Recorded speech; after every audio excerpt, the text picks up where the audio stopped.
Hello mga kahilason, this is Maning, ang inyong lusong podcaster niya for our next topic. Isgutan na to, itungod sa comment no? For local issue, ang kaning widening sa Pasig, this is a local issue niya. Kaning Pasig, ang portion na ng mga igo is under SIR housing project. So atong isgutan kung unsa man ni ang SIR housing project. Unya kanisad siya nga lugar daplin sa sapa. So nasa ibala o giisgot ng ipangod sa 3 meters easement.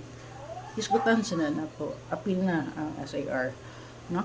Onya aside ana nga top sa ana di nga topic tatay kauban mga kauban if 1 or 2 nga atong kauban sa discussion, nani sila background gid sa mitungod sa SIR. So if napamoy ginahang mga questions labi ni katong naa nagtuyo diha sa SIR, SIR di ay gilampuban ni sa upat ka barangay, barangay Sawang, barangay Suba, barangay Mambaling o barangay Pasig. So feel free to comment para ma-appeal na mo o discuss next month, no, first week June o first week sa June.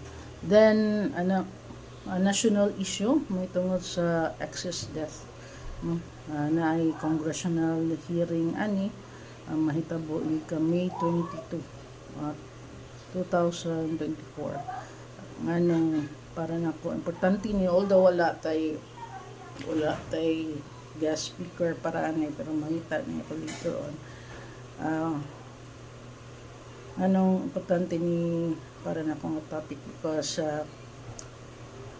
tanan na to kung kinsa ni kasagaran ang naigwa ni excess death, no? Unsay age ano nila nya unsay epekto ani later on sa ato ang gobyerno nya sa ato ng project sa mga gobyerno, no? So labi na gid kung kasagaran ani nasa working class, no?